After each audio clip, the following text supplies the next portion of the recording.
महाराष्ट्र का exit poll NDA की जीत की ओर इशारा कर रहा है, लेकिन ठाकरे और शरद पवार को कम भी नहीं आंका जा सकता। महाराष्ट्र सबसे मुश्किल राज्य है। यहां फतेह करने के लिए कई मुद्दों, कई समीकरण को ध्यान में रखने की जरूरत थी और इसी परीक्षा में कौन कल खरा उतरेगा, इस रिपोर्ट में देखिए।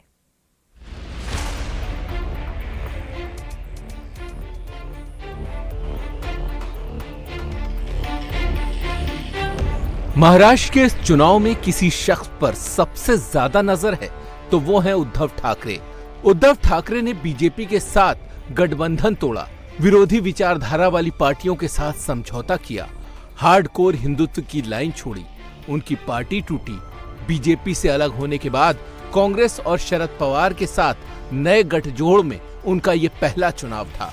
पार्टी का नाम नया था, सिंबल भी नया था और उसका असर अनुमान में दिख रहा है।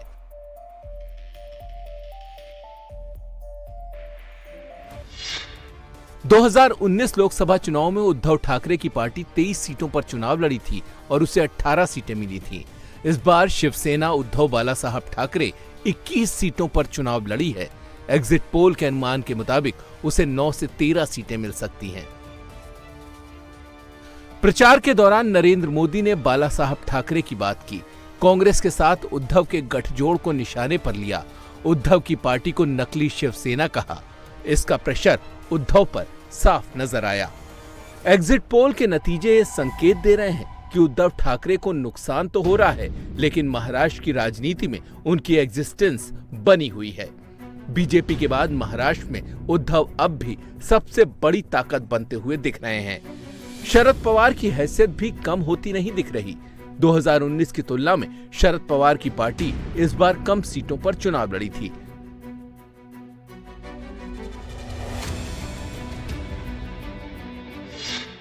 2019 के चुनाव में एनसीपी 19 सीटों पर चुनाव लड़ी थी। मोदी लहर में उसे सिर्फ 4 सीटें हासिल हुई थी। इस बार भी उसे 4 से 5 सीटें मिलने का अनुमान है। एग्जिट पोल के अनुमान के मुताबिक शरद पवार की सीटों की संख्या में ज्यादा फर्क पड़ता नहीं दिख रहा, लेकिन शरद पवार का असली चैलेंज बारामती सीट पर है, जहां अजित पवार की पत्नी सुनेत्रा पवार का मुकाबला सुप्रिया सुले से है। इस सीट का नतीजा तय करेगा कि बारामती चाचा की है या फिर भतीजे की।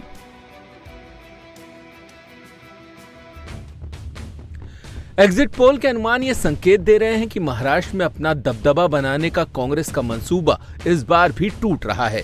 हालांकि इंडिया टीवी सीएनएक्स के एग्जिट पोल के मुताबिक कांग्रेस को 2019 की तुलना में फायदा हो रहा है, लेकिन वो उसकी उम्मीद से कम नजर आ रहा है।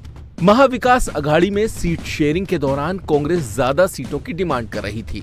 उसका दावा था कि शिवसेना और एनसीपी की टूट के बाद वही विपक्ष की सबसे बड़ी पार्टी है, लेकिन एग्जिट पोल में वो उद्धव की पार्टी से पीछे दिख रही है और शरद पवार की पार्टी के आसपास। 2019 के लोकसभा चुनाव में कांग्रेस 23 सीटों पर चुनाव लड़ी थी और उसे सिर्फ 1 सीट पर जीत हासिल हुई थी, जबकि इस चुनाव में एग्जिट पोल के अनुमान के मुताबिक कांग्रेस 4 से 6 सीट जीत सकती है।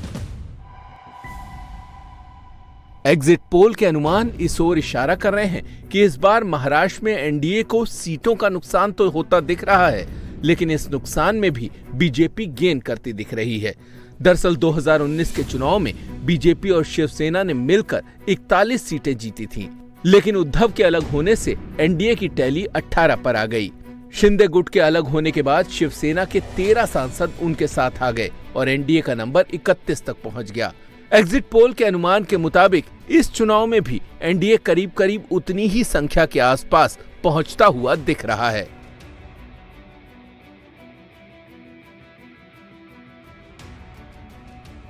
दरअसल इस बार महाराष्ट्र में एनडीए के लिए मामला फंसा हुआ था। मराठा आरक्षण को लेकर मराठाओं में महाराष्ट्र सरकार से नाराजगी थी। विदर्भ में किसानों की आत्महत्या का मुद्दा था। विपक्ष महंगाई, बेरोजगारी के मुद्दे को उठा रहा था, इसीलिए मोदी ने महाराष्ट्र को मिशन की तरह लिया।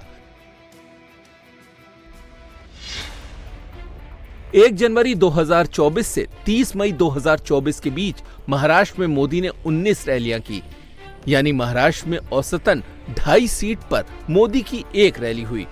2019 के चुनाव में प्रधानमंत्री ने महाराष्ट्र में सिर्फ 9 रैलियां की थी। मोदी की रैलियों ने महाराष्ट्र में विपक्ष का पूरा गणित बिगाड़ दिया। प्रधानमंत्री ने महाराष्ट्र की जनता से अपने लिए वोट मांगा। इसका असर एग्जिट पोल के अनुमान में साफ दिख रहा है। महाराष्ट्र में बीजेपी की सीटों में ज्यादा फर्क इसलिए नहीं दिख रहा क्योंकि मोदी का असर महाराष्ट्र में कम नहीं हुआ। जनता का भरोसा उन पर कायम है। महाराष्ट्र की सरकार से जो नाराजगी थी वो लोकसभा चुनाव में मोदी के नाम पर एंटी बीजेपी वोट में तब्दील होती नहीं दिख रही। मोदी के चेहरे का फायदा एकनाथ शिंदे और अजित पवार की पार्टियों को भी होता दिख रहा है।